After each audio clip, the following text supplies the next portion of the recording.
My sister-in-law and I have an agreement. She watches my kids 3 days a week, and I watch hers 3 days a week. This agreement has stood since March 2020 without issues. Any changes have been discussed weeks in advance. A couple weeks ago, we had an argument. The next day, I brought my kids to her house, dropped them off, and left. I didn't speak to my sister-in-law, because when one of us is in a rush, like I was, it's standard for us to just let the kids out, stay in the car, and drive off when you see the door open.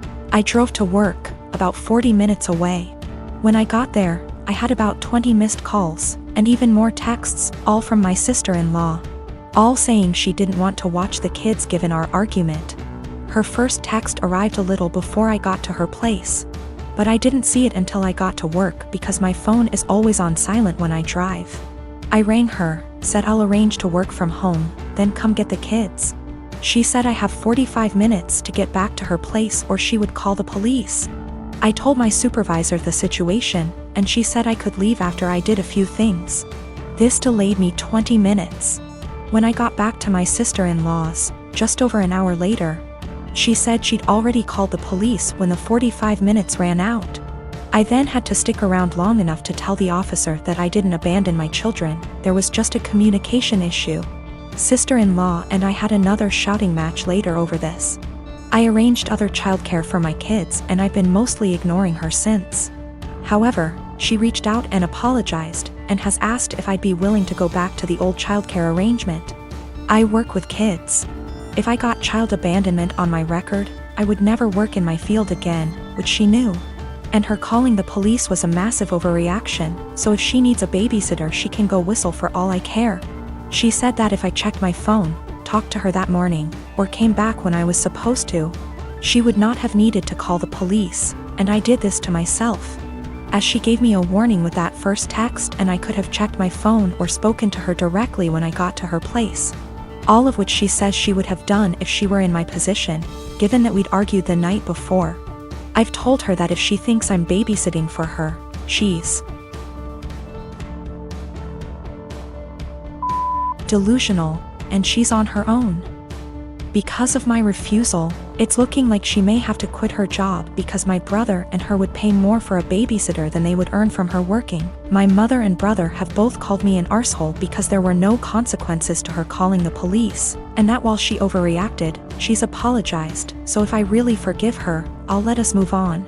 This income loss would also mean that she, my brother, and my niece and nephew might need to move somewhere cheaper. That my brother might have to take on extra hours at work. And in an extreme scenario they may even be completely unable to live independently, meaning they'd have to move in with her parents, who live several hours away. Back in November 2018, I was arrested at work in front of my boss and coworkers. It was the most humiliating thing I've ever experienced. I later learned at the police station that I was being charged with multiple felonies. This came as a huge surprise. Luckily, I was able to keep my wits and lawyer up instead of speaking with the detective. For $13,000, which completely wiped my savings, I was able to retain a criminal defense attorney. However, it cost me everything, and I was unable to pay my bond. This resulted in me staying in jail for a total of 54 days. At a status hearing, my attorney presented video evidence of me gassing up my car 3 hours away from where the crimes took place, and I ended up having all my charges dismissed.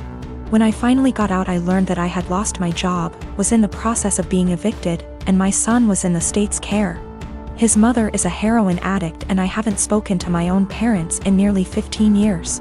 They wouldn't let him go to my girlfriend because they didn't consider her family. Since my release, I've learned that I can't sue the police, and no one gives a shit that I was locked up for 54 days because the detective did poor investigation work. I've gone to the local press about this and was told that what happened to me happens quite a bit. They took down my info but never followed up. So what I did was create a website sharing my story. I also uploaded the police report and some other documents from the discovery. Literally, the only reason why I was arrested was because an eyewitness said they saw me. If the detective had done his job, he could have verified that I wasn't even in town on the day the crimes took place. This is what pisses me off the most. My life was ruined because of a lazy employee. My website is now ranked number 2 on the first page of search results when you type in my town's name. I live in a touristy town and we attract a lot of visitors over the summer. My web traffic has more than quadrupled, and apparently it's gotten someone high up's attention. I received a cease and desist letter recently, which I showed to my attorney. He said sharing my experience online isn't illegal and that everything I had stated was a fact or my own opinion, protecting me from a defamation lawsuit. Yesterday I received a visit from 2 officers and the detective who had arrested me. He apologized, stating mistakes can happen. They then talked to me about my website and asked if I could remove it. I said I would delete it on the condition that the detective leave his job and never do police work again. Suffice to say that isn't happening. After the visit I received, I'm more pissed off that the only reason the detective apologized to me was to get me to take down my website. I don't plan to, and the only one supporting this is my girlfriend. My friends think I'm being spiteful and have suggested that I just delete it. My son's dad is going through some financial issues at the moment and struggling to make ends meet, and I try to be understanding. I try my best to give my son nice things. Now his nice clothes are reserved for going out. If he wants to play, that's fine, but he can go and play clothes. I do not want him playing in those clothes, and I sent him over there with a bag of causal clothes. We go to mass every Sunday and I have him dressed nicely. Now during mass I gave him to my ex because at that point it is now his week to stay with Alex. However, every single time, Alex will come back to me and his clothes will be wrecked, whether it's played in dirt, ripped. The buttons are off, the jeans are stained or ripped as well. I've thrown out multiple shoes because my ex will not have him change into the play clothes that I sent him in and just let him play in the nice clothes. I do not have him like this all the time. I don't have him dressed dressy or in his nice clothes all the time, just when we're going to something important. Most of the time he's in stuff that he can play in, and comfortable clothes. It's not like I have him in that all the time to where I'm always stopping playtime to change. At this point I'm so over the nice clothes being ruined because he refuses to dress him and play clothes for whatever reason. So before mass ends I will have my son take off the nice clothes and dress in casual clothes. I've been doing this for about 2 months now, and it has helped my bank account a lot to not have to spend a fortune whenever they get wrecked. I'll also point out that I tell him this multiple times, every single time he brings him back with nice clothes being ruined. I will send him a message reminding him to please put him in play clothes before he plays in the mud or the park, etc. However, lately my ex has been very upset that I'm not sending him in nice clothes. I told him that I used to, but he kept on ruining them for whatever reason, and I don't want them ruined. He's saying that I'm flaunting in his face that he's broke right now and can't afford to buy him such nice clothes. That is not at all the case. I said that that is his own insecurity talking because I have never ever done that, and I'm giving him multiple chances. I'd even be fine if he at least washed them to the point where they weren't unwashable and stained. However, he keeps saying that I am rubbing in his face that he can't buy him nice clothes right now. He needs those clothes whenever they go out to somewhere nice, and I'm being an asshole to him because he lets his kid play, and I don't want him to enjoy his time with his son and they're just clothes. I said if it has such a little significance to him then he doesn't need them that bad, and there is no argument here. He's pissed at me. I told her to a couple of my friends and family and they agree that I'm the insensitive to his situation. I am a 35 years old female, just got engaged to my fiancé 37 male Sam. We do not live together because we're waiting till marriage, given he and his family are highly conservative Christians, but they're really nice and lovable people. I had plans to spend NYE with Sam, but he said he was out for NYE dinner celebration with his parents, then called me again inviting me to join them, and I happily did. His parents were there, they welcomed me and ordered many dishes and desserts and drinks. We celebrated and had great time, that is until it was time to pay.